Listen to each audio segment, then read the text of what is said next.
It's going to be on. Hey everybody, Alexander Williamson here with Bentley Pascoe of Bentley Pascoe's channel. Yeah, I'm really simple. So his channel has the really cryptic name of... I am the most fancy name ever, which is to say boring as can be just my name. His name, Bentley Pascoe on YouTube. So you guys have seen tours of his fish rooms on my channel, but you can check him out on his channel also. Today he came to my house and he has brought me something that I had wanted since I did the tour of his house, which is down, I don't know, an hour to 2 hours, depending on traffic, I suppose, away. And this is the blue Hawaiian Moscow guppy, the strain that was thought to be burnt out and gone, that he basically rescued. Probably one of the last true colonies left, right? Yeah, I mean, there's one other guy recently who did a video. Shout out to Fancy Tail Aquatics, who's just become kind of a friend of mine through we have the same fish. He had been hunting for like 2 years, and I'd spent about a year and a half looking for them. You got your alerts on. Yeah. And by happenstance, I had found them at first, and the guy who had them was selling them as like week to 2 week old fry, which already not a fan of that. And I bought a lot, and I do not want to say how much money I lost because all but 10 of them died within the first week. Ooh. I mean, you guys watch my channel. I'm not a monster. I'm not like a horrible fish keeper. Let's be honest here. Yeah. You know, I'm certainly not to the level of some of the greats out there. There are plenty of people who are far better than me. Dean or something. Yeah, I mean, Dean is crazy.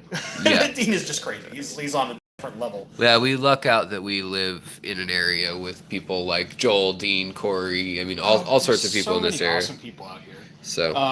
But I basically within a month I'd lost all but a single male, and it crushed me in my soul. And I saw this random post many months later of somebody who was 67, needed double hip and double knee replacement surgery, could no longer really take care of her fish. Need a bacchiotomy. And I just looked at it as like, oh, this is a small place that almost nobody pays attention to in Washington. And I looked at it, and it was like, Luke Roebuck, blue Hawaiian Moscow guppy. And I went, there's no way. There's no way. So as could be assumed, I responded as fast as humanly possible for me, which is snail's pace. But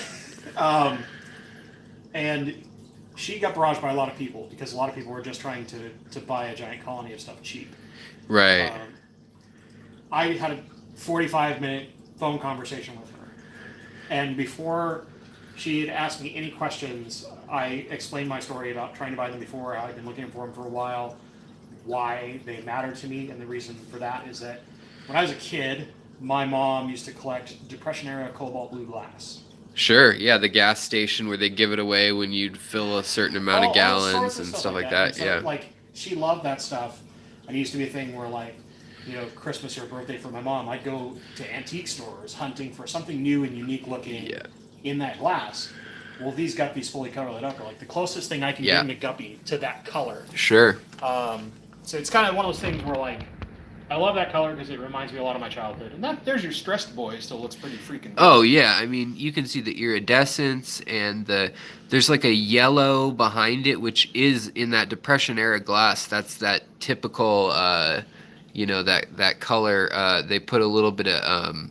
usually it's aluminum or tin. There's a green base that comes through a little bit. Yeah. And in those fish, they do have green flecks, especially in the thinner finnage of the tail. On females, it becomes more obvious. There's the greens, which comes from the Hawaiian side of the breeding that Mr. Roebuck did. And what matters about these guys is Luke Roebuck died several years ago. Right. And his none of his lines were kept anymore. They've kind of been distributed. I'm sure someone in the local club has stuff here and there, but might be an old guy who's not out in the really hard world to to find share a colony of these fish being sold by anyone. And I got lucky. I would say we talked, and she felt that like I was the person to adopt them. Sure. And we made an agreement. I was definitely paying her money because it was a lot of fish. But these had been her babies for like 8 years. I regularly rebought trios about once a year to keep the genetics nice and diversified. Now, where was she getting those? She got them direct from Luke. Oh, okay. She used to regularly talk to Mr. Roebuck. Wow. That's how I know it's legit. Yeah. Because she could tell me stuff about him that you'd have to have gone and read, like this obscure interview in this magazine. And it's like you did. And it's like, man, all right, yeah, you're legit. Like you see the fish in person, you know. Yeah, that's beautiful. There's nothing like this guppy. You see purples and. Oh yeah, it's crazy the color these guys show. Yeah. And then like I think. By the way, hello, Fancy Tale said it amazing. everyone. He said that was his unicorn. Yeah. And yeah, I mean he's really not wrong. It is so hard to find this fish, which is part of why I've been. Now that I have a giant colony of them, I've been barraged by people asking me to sell them. Well, just because you have a big colony doesn't mean that you need to make that a small colony all of a sudden. There's some health in that diversity, you know. And I have some really strict quality standards when it comes to anything I'm going to get let out. Sure. Give me the coals. No, I'm just kidding. I'll take the worst ones. Yeah. And hope I get some lucky babies. Yeah. And I'm sure there would be plenty of people who'd be like, yeah, I'll do that. Yeah. But, sure. You know, I want to make sure that the line is still breeding true, and I've had enough fry raising up. I can see the early color. I've seen young adults coloring properly. The likeliness of, bent back or some other genetic defect that we would consider a cull. Although I don't kill them a big softie, I just move them to different tanks. Yeah. Surprisingly, I've had some of those like females with the bent back produce like massive amounts of fry. Yeah. And, it's just they get picked on, so you just have to kind of look out for them. Right. There's a lot of health risk that the stress from pregnancy and also the stress from being chased by males constantly every time when you're right about to give birth versus when you finish. It can be really hard on those fish just because they don't have the mobility or what have you. But for me, it's like I want a certain level of quality before I'm willing to sell fish to anyone. And you know what's cool is I recently got these blue Axelrod Rasboras. Yeah, they're super cool. And they kind of have that same metallic, like purpley, like gunmetal. Yeah, especially if you get that like this kind of top angle where you're coming down at this line here, you really see it strong. Yeah, it flickers almost just. It's something you can't see unless you get some natural light, coming in. Yeah. And at your house, I saw these guppies and I was like, holy cow, because they're in like an atrium almost. Like that room has so much natural light. Room has a lot of windows and it's right west facing, right? So it's getting all that sunset light. Yeah. And that room gets a lot of sunlight through the day, and I do it on purpose. Yeah. Well, your plants grow really well. Right. There's my main plant for profit tank sits right in front of that window and just soaks it in all day long. And then, of course, the guppies get it because they look really freaking cool in it. Yeah. That's why. Let's be straight. Yeah. So speaking of the planted room. Yeah. Let's. I brought you some toys. Yes. So I specifically requested a couple plants that Bentley has that I do not, and I'm gonna let him unveil these and do the cameraman work. Sweet. Let's play the what's in the grab bag game. What's in the bag? So you're my Vanna White today. Oh. And I guess the person explaining everything. So this, you're my Vanna and my Alex Trebek. This is really awesome. Like if you like dwarf aquarium lilies, this Love is 'em. like the hardcore dwarf aquarium lily. Have some ADA. So this is Nymphaea Santarem. Beautiful. And I love that dual color below and above. Well, what's really cool about this plant, and it's a little stressed because it's not sitting in water the whole time, but when it gets to its full size, which is only 3 to 4 inches typically, you will get the occasional spike that goes high, but on good light, like this tank, it's going to stay real short. The tops will get yellow and orange tinted. The lower leaves will stay this green flecked red. Right. And then when the new leaves come out, when they're wrapped up, they're going to be very red, more similar to this one here. Right, because you're going to have this outside showing. That bottom of the leaf has that beautiful, like red tiger lotus, that kind of purpley red color. Yeah, almost a metallic or like a fish fish scale. This is insane. Oh, you got a teeny tiny baby on that one too. Wow! Have fun. Free. Look how little that guy is. Wow, that is a teeny little lotus. Get a couple of those. There's 2 of them on there. And then you get the little baby on the side. All right, so we're just gonna float these for now while we do this slide show, which is a show where we slide the plants. Or I slide the plants through water. All right, so here's a semi-rare Ludwigia. It's getting more common now, which is nice. So this is Ludwig Ii Atlantis. This is great. I was dying for one of these. So the cool part, you see the underside of the leaf, a lot like Repens, that very nice red-purple color. But the top, when it comes in, and I let this tank overgrow so it's a little shaded, it's going to be more like this. You're going to have like an orange outer ring, then yellow, and then green in the center. Right, yeah. This is like, if you're a Ludwigia fan, other than maybe like Glandulosa or Palustris, where they're like purple and the best reds, this is probably the coolest Ludwigia out there. Yeah, it is. It's a good one. And I mean, there are some of like the crazy stuff, like all the crazy inclinata variations, like Pantanal and stuff like that. Pantanal's pretty amazing, yeah. They kind of go in their own realm because they don't have that typical Ludwigia leaf shape like this does. They get that very different look, and I kind of like categorize them differently because they're more like a Focus Amon or something like that. Yeah. Texture. And they've got the bigger leaves, which is great because I actually wanted some leaves in this aquarium that these little panda loaches could lounge on. So, and there's kind of this theme of peach and red above in the plants, which is how plants grow usually with their coloring. But if you can see, like this panda loach, well, it just was sitting there. Yeah, I'm going to scare him. Yeah. So you can actually see here, there's a better lower leaf for its color. Right. This is just like such, especially into like highlight, if it's not getting obstructed. Yeah. This is such a good looking Ludwigia. Light and ferts on these are everything, though. I've seen them go back to almost a greenish brown, dingy color. Boring green. Yeah. There's a couple. I can't remember if I gave you this at one point, but this is just some Rotala mini butterfly. Yes, I love this stuff. I've grown it from a culture also, and they look very different, actually. It's such a pain in the butt to get it is a pain to grow from a culture, just so you guys know. If you guys grow it from one of those... and sometimes you will see a very different leaf shape. It's the same plant because this is a culture from a Macranda variety originally. Yes. But this is it kind of growing out young. It hasn't like full matured. Yeah, I've noticed that the stem turns color as the plant gets old. Yep. Like it gets more purpley or just a different darker color. Great. Man, I cannot remember. This is another Ludwigia that I have a ton of that I can never remember what it is. Beautiful, though. It looks a lot like kind of Arcuata. I like how the leaves are kind of facing upwards so that purple shows off a little bit. It stays a lot more and up tilted, which is really cool. I wonder, this might be the same as this one that I was like, what is the name of that one? Because those kind of are looking similar, huh? This stays about this size in leaf, though. Yeah. Where these are quite a bit bigger. I mean, they will get a little true. longer. The thing that's really similar to this that I know this plant is not, and I have to just like go hunt through lists to remember. Yeah, sure.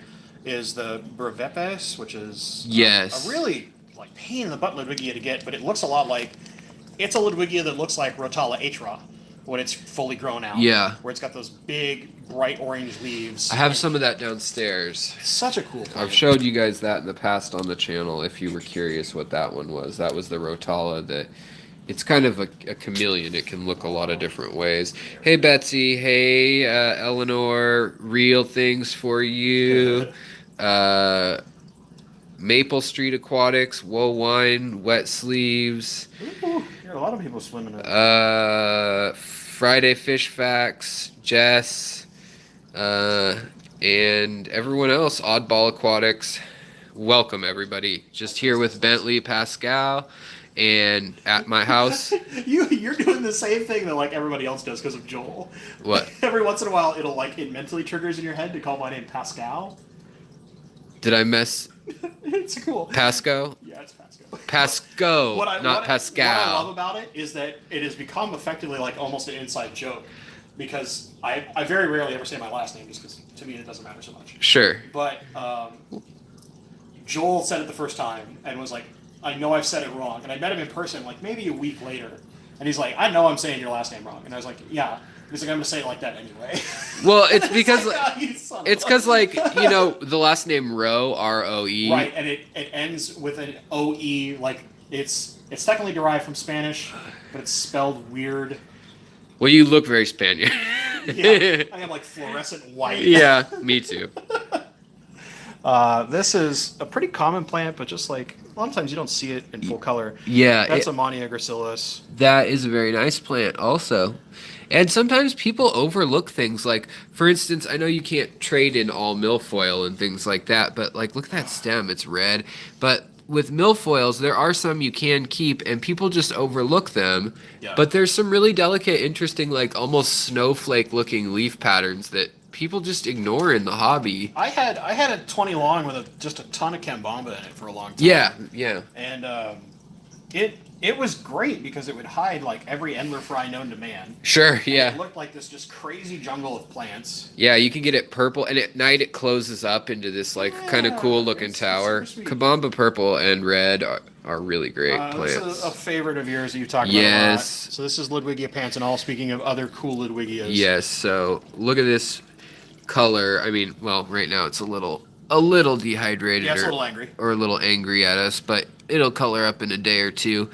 But you can see that the lower parts, you get this lime green, nice kind of, beautiful light green, spring green color. And then at the top, it's just like it fades from like a peach, orange, and then pow, like red. Like Yeah, it's a really awesome cool plant. I think the coolest thing about that plant that a lot of people don't get to see is it will,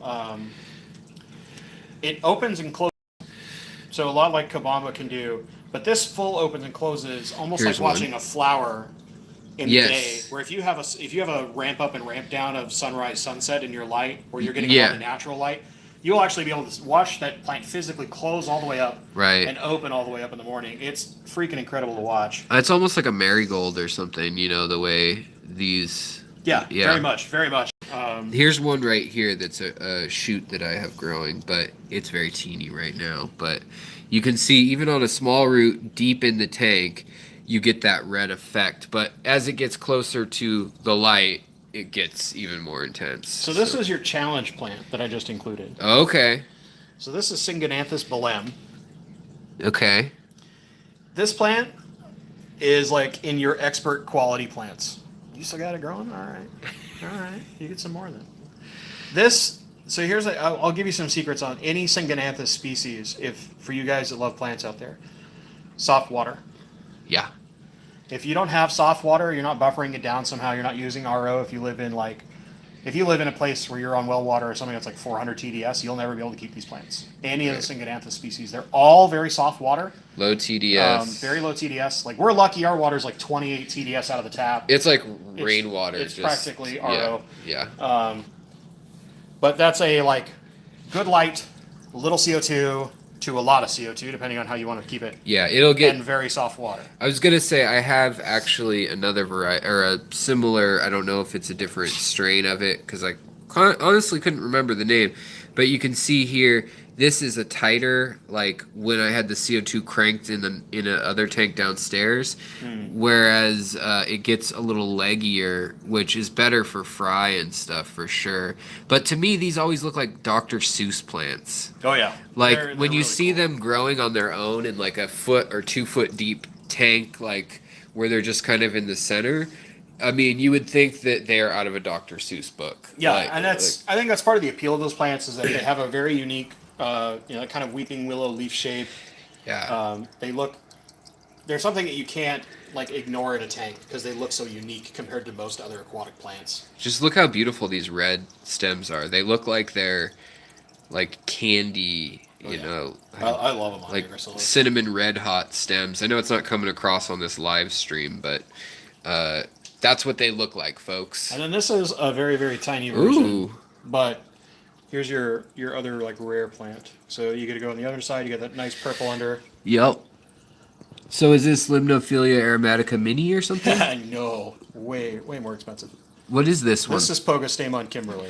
Oh, wow. Give it time. It starts small, but it'll get huge, and then Yeah. it's amazing. Yeah, okay. So Pogastamon Kimberly definitely wants CO2. Hardy roots, I mean, it's and it's stem. a tough little bugger. But that plant, It's so crazy. When it's young, it stays green, but you notice like this. If you look at the stem up close, it has dark purple for each at the base of each node, and then it fades as it goes upward before the like next node base occurs. Right, and I've got some broadleaf over. It becomes really obvious when it's bigger. Right, I've got some broadleaf pogostemon that's converting from immersed right here, doing the same thing. Right, you can see a very similar effect to the stem. That purple notch stem, but that will convert to leaves like this. As this gets big and towards your top water, Okay. the entire top of the plant turns like purple red. Yeah, I've seen pictures. And if you pump a lot of CO2 and you nitrogen starve it, it will get like fluorescent orange. Wow. It's a crazy little plant. So, does it need iron? It likes iron. It likes iron, okay. But I mean, if you've got red plants already, you're doing a little iron. Yeah, I usually do a cap every week or two of that'll be fine. Normal. You don't need like a ton of iron to make it color. Surprisingly, iron, the thing that does not like iron is panda loaches. They do not like iron, so you have to be careful with that. They're very sensitive to anything in there. You really don't need a ton of iron. That's the good news about that plant. Yeah. It stays pretty nicely colored regardless. The big thing with that is that like Kimberly was out for a little while a couple of years ago. Yeah. And then I swear it's like disappeared off the face of the planet as far as retailers are concerned. Yeah. You look at like I don't find it anywhere anymore. I mean, maybe some abstract place online, but not in shops. Places like Han Aquatics is an example, or like HTO Plants is another big guy that sells a lot of rare plants. Those guys have been sold out forever. Yeah, Boost sold out. And a lot of them will have like now the more hip popular thing is strains of Boost. It's a little less about the crazy stems, but it's been interesting to find people who have been looking for that plant even locally here in our club. Yeah. A club member that we know came up to me when I was selling some at a swap meet and was like, "How much are you selling it for?" It's like this. I was like, "That's how much I pay per stem." Yeah. Y'all just buy everything you have. Yeah. I was like, "Cool." Is that all right. Esteban or something? That was Gerald. Oh, Gerald. Yeah. Who he's really been diving into the plant game, which is pretty cool. Yeah, that's good. But like, you get those people who, like, either they want your rare stems. Hey, Bob. Bob Kaler's in here. Hey, Bob. Yeah, rare I stem. kind of just like mentioned him in a video this morning. Oh, you hear that, Bob? You got name dropped on Bentley's channel this morning, apparently. He knows. He sent a comment. Oh, okay. He already knows. I name dropped you too, but for those that are putting stuff on Get Gills. Yeah, and so here we have the blue Hawaiian Moscow Guppies, a little trio, and a couple odd fry. So I have been wanting these since I toured Bentley's house. Betsy says, "Hi, Bentley." Hi, Betsy. So, also another side note while we're looking at this tank, this is Rotala Wooly Kia, or Willichii. However you want to say it. I've heard it a lot of ways. This stuff is a headache and a half to keep looking like pristine, I've noticed, for me anyways. You're doing it right. You're putting it near your flow. Yeah.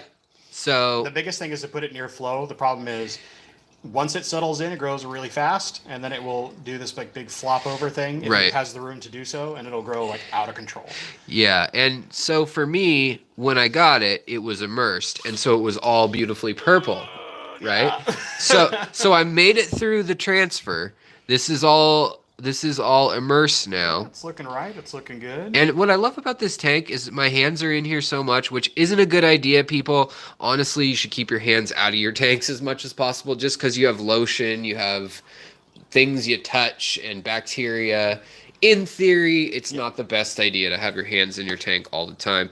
But I'm full of not the best ideas, and and I like that in this tank, like every critter in there except for the lone endler that we had some fun getting out this afternoon. Oh man, that guy was a ninja. Yeah, there was a rainbow endler that we got out before we put these guppies in, and just so that nothing gets cross-contaminated line-wise.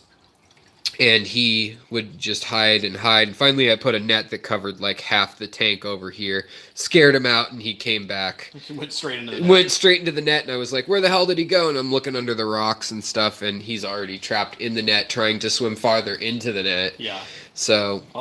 Sweet guppies. Not the brightest thing in the world. How many species of plants are in that tank now?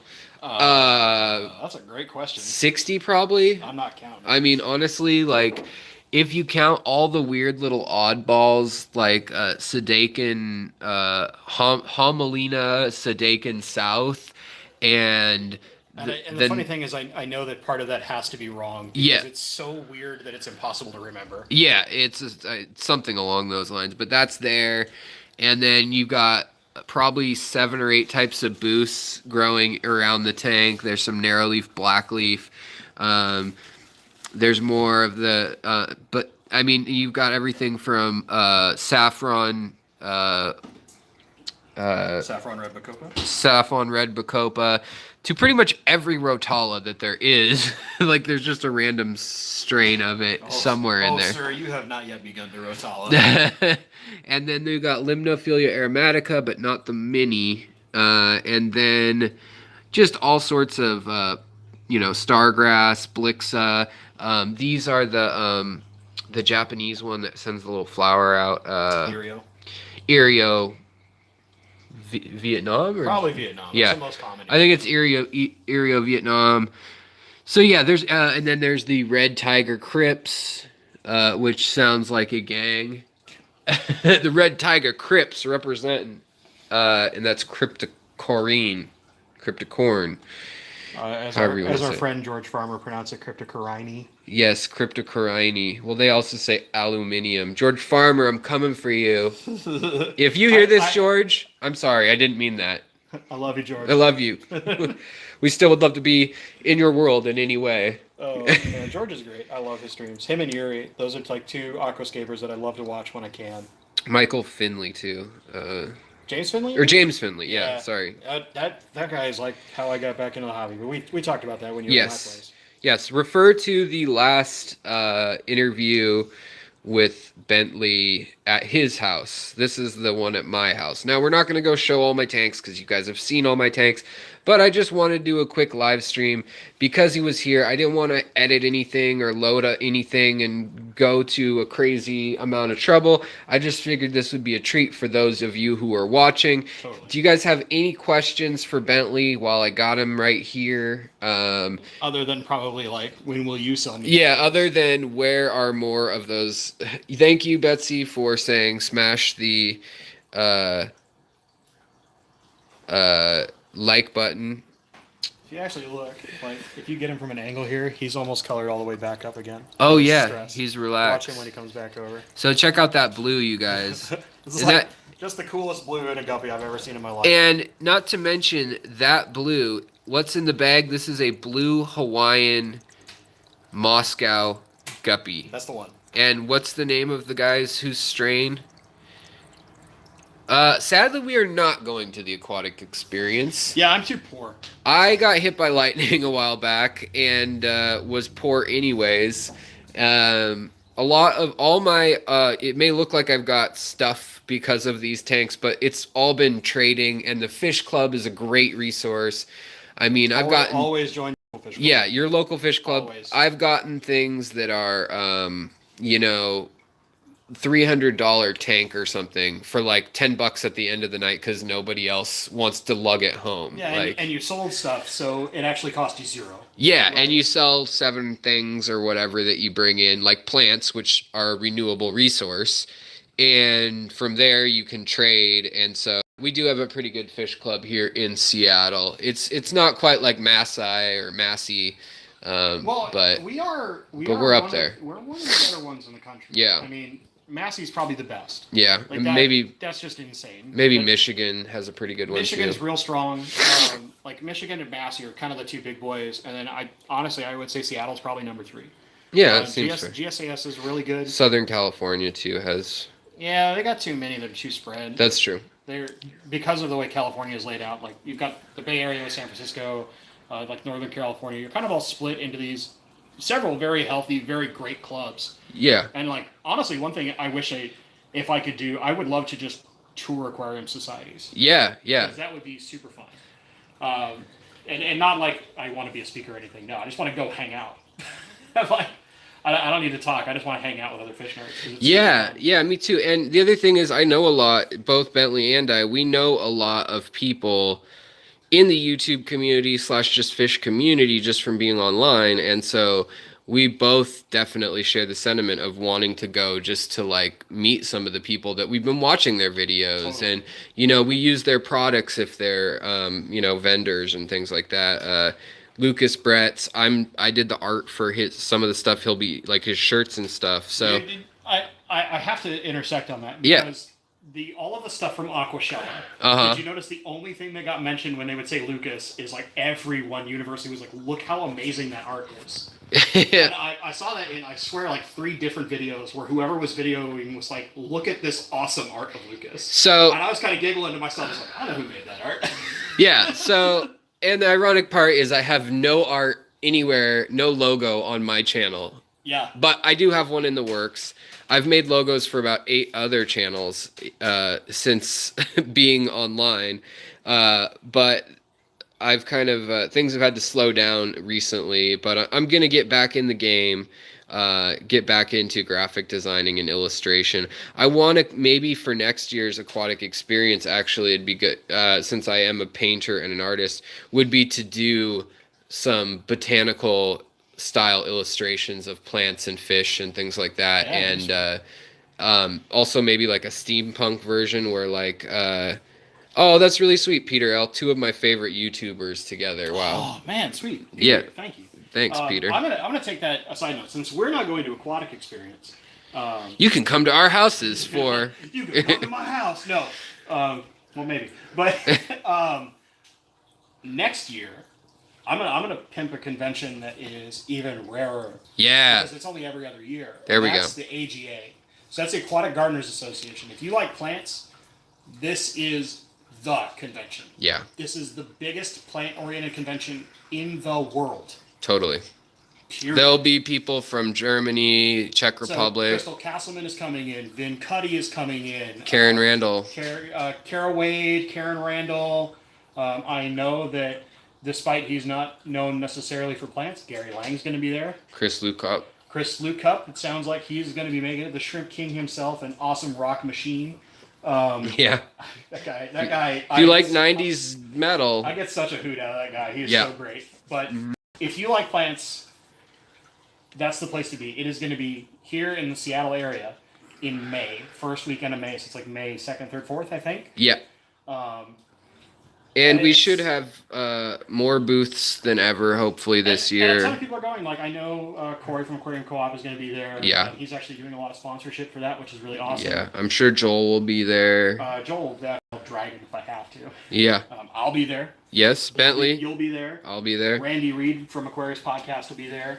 Eric Olson, if you know him, he's kind of trying to spearhead a lot of the organization for our club. Yeah, and he's doing a ton of stuff. He's also like a minor cichlid guru. Yes. Like Ad Koning is probably going to actually come back, they mentioned the other night. Even coming. though he's a cichlid guy, you know, fish people still come to the Aquatic Gardeners Association it's really meetings. Funny. People that would there'll be shrimp and stuff there too people now. That you wouldn't see at Aquatic Experience will go to AGA. Right. It's more people. It's a lot of scientific minds, explorers of like people who've gone out and collected things from Borneo, from like the deep Amazon, and all sorts of places. But and doctorate students. There's going to be a really awesome aquascaping competition. Yes. Hopefully we can be in that. Tons of. I'm probably going to like not. You're going to okay. I think. I'm trying to weasel my. I think you should. Yeah. But I would rather. How should I put this? Chill. I'd rather see some other people be in that competition. It's stressful. So like I would love to see someone like. I'm trying to get Lucas and me and maybe like Han or someone else to. Yeah, Neocaridina. Hit up a tank. I want to don't see somebody like Mike from Aqua Pros come up. Yes. And skate because like he does awesome stuff. I'd love to see him skate. I would love it if we got to see like Joel or some of the other like YouTube personalities that we know who like keep really amazing plant aquariums. Yeah, and you hear their knowledge, but you want to see what can you do with it. Like, have scaping skill, because I have no scaping skill. We saw that at Reef Works. No, I thought you. I just throw plants in place and hope it works. It looked fine. You're the only one who had a clear tank. Like, there's things like that you learn. Super ninja techniques. Yeah, there's things that you learn about competition aquascaping. I thought I did a terrible job personally on myself too. I was like, what? And it's funny though, in that one in particular, we're being judged by reef guys. And by each other. And by each other. And so like half and half. The reef guys don't necessarily know like your aquascaping rules, where you're going to have this round will be people serious. Like your Karen Randalls and stuff who have been AGA judges who really know aquascaping.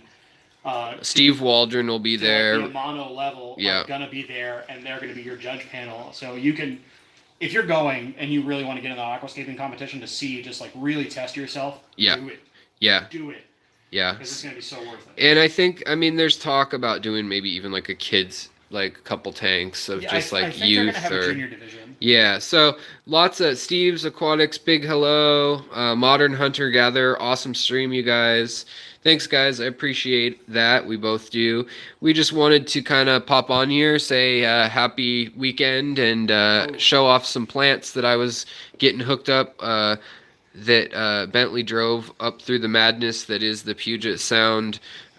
Whatever there's a million bunch of city I-5 that shut down. So again, and I think 99 the tunnel is closed somewhere at some point. Southbound it is. Okay, so southbound I have to take I-5 to go home. Great. Or I'm never getting home. Yeah, that happened when I came to visit you. It took me 3 hours to get home because there was a wreck.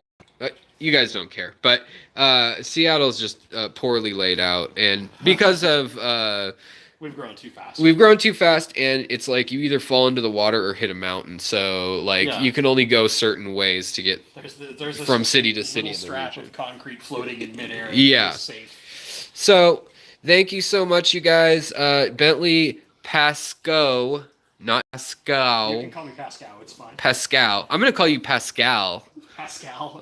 Real French. I'll be completely wrong. Bentley Pascal. And I'm going to put a beret on you and a Photoshop thing. Oh, Lord. And a little French mustache. No, don't do that. So, in any case, I'm going to get these fish into the tank. You guys will see them in the coming days. We'll do another live stream. I want to talk to you guys about something important. I don't care about who you like or don't like politically if you're watching the channel, but I wanted to mention that goods are going up 25 to 30%, like now / in the next month.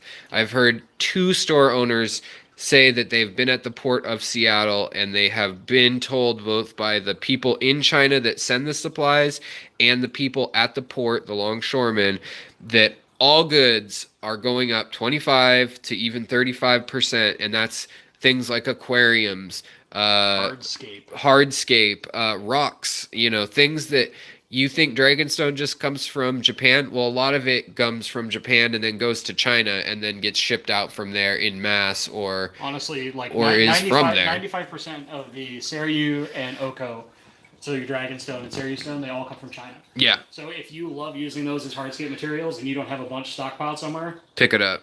Get it now. Yeah, really, so we'll be talking about that because now we've got fish cut off from Brazil, fish caught off from the Congo, and a couple other African countries where we get cichlids. And now we've got China, and then we also have Myanmar, the Rohingya versus the Buddhist conflict has picked back up.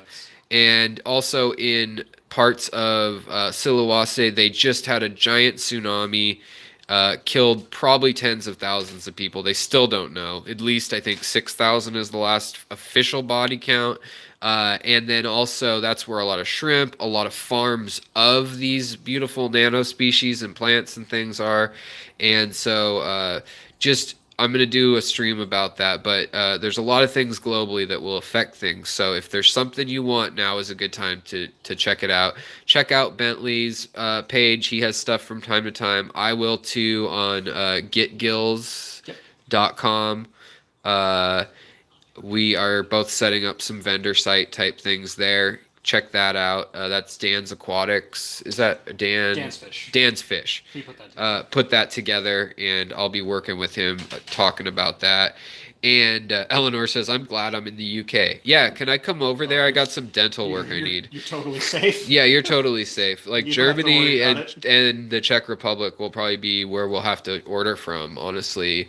The margin might be better, which could be good for like some pistos and stuff that they keep that are really badass. So It'll still make a lot of things in the United States more expensive, just because you'll either have to go through a middleman like Germany or the Czech Republic, or in some cases Israel. yeah. But yeah, I mean, if there's stuff specifically you've been after, either one, you're gonna have to wait for a while, or two, if you can, like, pick up some of that stuff within the next few weeks. Yeah. If Just you think your because heater's gonna break, here's a hint. It is. Oh. Get an extra heater if you got a couple bucks. So Or heat your room. yeah, or buying a is always good, but there's a lot of stuff that is Chinese in the hobby. So all right. Well, thank you so much, Bentley, for Thanks for watching, guys. yeah, and you can check out his channel at what's his hat say? No, I'm just kidding. At Bentley Pascoe Super simple. on If you YouTube. look up Bentley and Fish, you'll Yeah, probably find the name of his channel is in this cast. Thank you so much for watching, you guys. It's good to see you in the chat. I'm happy that everyone piled in. And this video will be up, obviously. I'll throw some tags and some info in it. And probably Sunday or Monday, I don't know when exactly, I'll do the chat on the political issues that are affecting the fish world right now. But you kind of got the rundown if you want. If you wanted the short and sweet of it, we just kind of told you. The So short version is right there. yeah. So as a reward, if you watch this all the way through, please hit like, subscribe. As always, thank you for moderating, Bob and Betsy. That sounds good, Bob and Betsy. And I'll see you guys on the next video.